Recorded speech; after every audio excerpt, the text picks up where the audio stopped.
ফিরে আসবা জানি, তবে এই চরিত্র সংশোধন করে আইসো। খবরদার ওলামায়ে কেরামের সঙ্গে আলেমরা যে কথাটা বলবেন, তোমার শুধু একটাই যাচাই করার পক্ষে আছে, অধিকার আছে, সেটা হলো হুজুররা যেটা বলতেছে সেটা কোরআন হাদিস অনুযায়ী ঠিক আছে কিনা। বাস, সেটা তোমার নেতার কথার বিরুদ্ধে গেল কি গেল না, সেটা তোমার দলের বিপক্ষে গেল কি গেল না, সেটা তোমার নেত্রীর কথার বাইরে গেল না, ভিতরে থাকলো, অত হিসাব করার টাইম আমাদের নেই। হ্যাঁ, যদি আমার কথা যার কথাই ইসলামের আলোকে যদি ভুল হয়, ভুল থাকতেই পারে, এবং আলহামদুলিল্লাহ আমরা আলেম হিসেবে যদি কেউ ভুল করি, একজন ভুল করলে 100 জন আছে ভুল ধরা। কথা বলেন ঠিক না বেটি?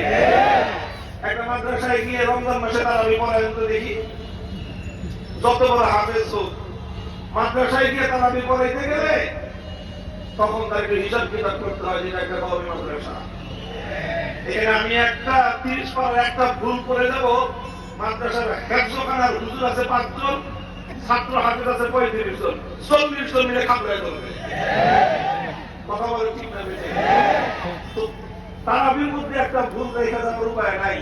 আর আমরা যদি দ্বীন সম্পর্কে, ইসলাম সম্পর্কে একটা কথা ভুল বলি, এই হুজুরা ছেড়ে দিবে আমারে? আরে ভাই, ইলিয়াস রহমতুল্লাহ আলাইহির নাতি সাতসাতেই ছাড়ি নেই আমরা। কি বুঝেন? আরে আমার তো বড় পরিচয়, আমি তো শাইখুল হাদিসের ছেলে, হযরত মাওলানা সাহেব কান্দবী, তিনি তো হযরত ইউসুফ রহমতুল্লাহ আলাইহির ছেলে, হযরত ইউসুফ রহমতুল্লাহ আলাইহি হযরত ইলিয়াস রহমতুল্লাহ আলাইহির ছেলে, আমাদের চোখের মণি, আমাদের মাথার মুকুট তারা। তাদের সন্তান যখন ভুল করছে ছেড়ে দিচ্ছি আমরা? আমরা তাকেও ছাড়ি নাই, আমি ভুল করলে আমাকে কেউ ছাড়বে না। কাজে এটা মনে করার কোনো কারণ নাই যে হুজুররা ভুল ভাল বলে দিয়ে যায়। কোন হুজুর একটা ভুল বলে হুজুরদের কাছ থেকে পার পাওয়ার সুযোগ নাই। তারাই ভুল করেছে যুগে যুগে, তাদের প্রত্যেকটা ভুল নিয়ে আলেম ওলামারা তাদের ভুল শুধরে দেওয়ার ব্যবস্থা করেছেন। আমাদের ভুল শুধরানোর জন্য তোমরা আওয়ামী লীগের দরকার নেই।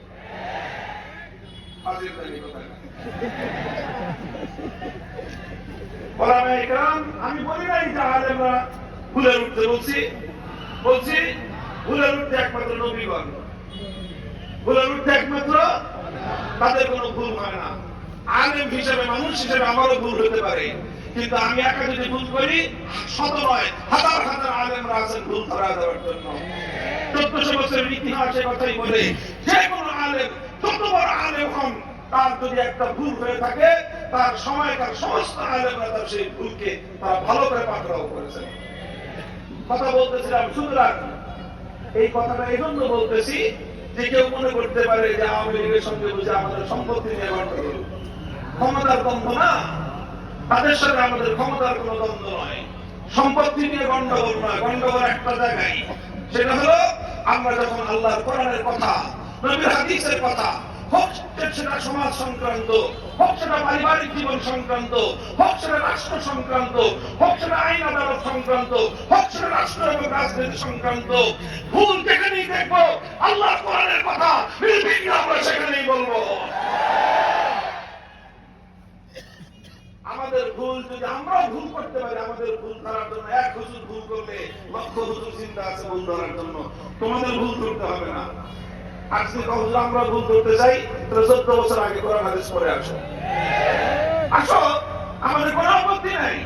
তোমার বাবা আওয়ামী লীগ করে না, বিএনপি করে, আমরা কোনদিন পরিচয় জানবো না, জানবো তুমি কোরআন হাদিসের এদের অর্জন করেছো কিনা। তুমি আমার ভুল করবা। আমি 30 বছর ধরে বুখারী শরীফ ইসলামী করি না, করাই 12 বছর দিতে পড়াশোনা করেছি, আর এরপর আজকে 30 বছর হয়েছে, 1995 সাল থেকে 2024 সাল, কত বছর? 30 বছর হয়েছে। আল্লাহ পাক রব্বুল আলামিন হাদিসের খেদমত করার তৌফিক দিয়েছেন। তো 30 বছর আমি বুখারী শরীফ পড়াই, আর তুমি পেশাব করে পানি নাও না, তুমি এই আমার হাদিসের ভুল ধরবা। আল্লাহ পাক বুঝবার তৌফিক দান করেন। বুঝছেন না? এই কথা শুধু আওয়ামী লীগের জন্য না, সবার জন্য একই কথা। বিএনপি আমরা যদি মনে করেন যে হুজুর খালি আওয়ামী লীগের বিরুদ্ধে, আমরা আওয়ামী লীগের বিরুদ্ধেও না, বিএনপির পক্ষেও না। যদি আল্লাহর কোরআনের পক্ষে যদি কেউ থাকে, আমরা তার পক্ষে। কোরআনের বিপক্ষে, ওলামায়ে কেরামের বিরুদ্ধে, মাদ্রাসার বিরুদ্ধে আমরা তাদের সঙ্গে লড়াই করি।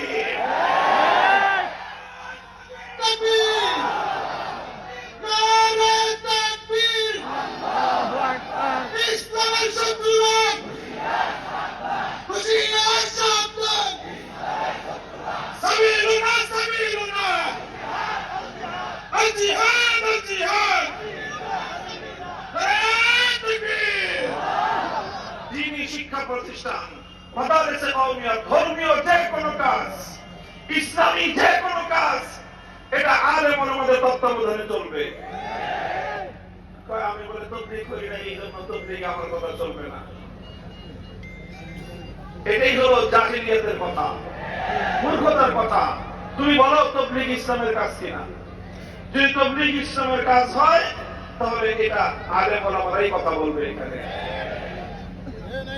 কাজেই ঠিক এরকম মাদ্রাসা ইসলামের কাজ কিনা বলেন এখানে মাতব্বরি এখানে নেতৃত্ব ওলামায়ে কেরামের চলবে বলবেন হুজুর নেতারা কি করবে নেতারা সবচেয়ে বেশি সর্বাধিক যেটা করতে পারে সহযোগিতা করবে যে কোনো সহযোগিতা করতে পারেন আসেন উদার ভাবে টাকা পয়সা দিতে চান মাদ্রাসা আসবেন টাকা দিবেন রসিদ কাটবেন চলে যাবেন ভালো মতো ভদ্র মানুষের মতো হ্যাঁ আপনাদের যদি কমিটিতে রাখে ভদ্র মানুষের মতো কমিটিতে আসবেন হুজুরদের সামনে হাঁটু নামায় বসবেন আলেম ওলামাদের সামনে হাঁটুতে নামায় বসবেন মাহফিলে দাওয়াত দিছে আসবেন আদবের সাথে মাটিতে বসবেন চেয়ারে বসার জন্য লাফালাফি করবেন না সব রাজনৈতিক নেতাদের জন্য এই কথা পয়লা আমাদের পরিষ্কার আসবেন ওলামায়ে কেরাম যদি রাজনৈতিক নেতা হিসেবে আপনাকে দাওয়াত দিয়ে আসবেন আদবের সাথে বসবেন নিচে বসার চেষ্টা করবেন হুজুর যদি হাতে ধরে মঞ্চে আসে আনে মঞ্চে উঠবেন মঞ্চে উঠার পরে যদি একটা চেয়ার দেয় আলহামদুলিল্লাহ বলে চেয়ারে বসবেন যতক্ষণ বসতে দেয় ততক্ষণ বসবেন মাইকে কথা বলার জন্য তাড়াহুড়া করবেন না মাইকে কথা বলার জন্য উসপিস করবেন না যদি 2 মিনিট সময় দেয় 2 মিনিট হুজুরের এবং আল্লাহর দিনে আল্লাহর শুকরিয়া আদায় করে ভদ্র মানুষের মধ্যে চলে যাবেন এগুলো ওলামায়ে কেরামকেও বলতেছি এগুলো শুধু জনগণকে আলেমদেরকেও বলতেছি ঠিক এইভাবে ইসলামের প্রত্যেকটা অঙ্গনকে ওলামায়ে কেরামের নেতৃত্বে পরিচালনা করতে হবে আলেম ওলামাদের কাজের মধ্যে অন্যরা অংশগ্রহণ করবে সহযোগী ভূমিকায় আমরা মেডিকেল কলেজে গিয়ে কোনো হুজুর কোনোদিন বলছে যে মেডিকেল কলেজ এইভাবে চলবে কোন ইঞ্জিনিয়ারিং ইউনিভার্সিটিতে গিয়ে কোন আলেম কোনোদিন বলছে যে ইঞ্জিনিয়াররা পারবে না আমি ইঞ্জিনিয়ারিং কলেজ চালাই আর ওই স্কুলেই আমরা গিয়ে বলি না যে স্কুল তোমরা আমরা চালাবো তো মাদ্রাসা তোমরা কেন এইভাবে কথা বলতে আসো এই জন্য ধর্মীয় কাজ দিনী কাজ সেটা দাওয়াত এবং তবলিগের কাজ হোক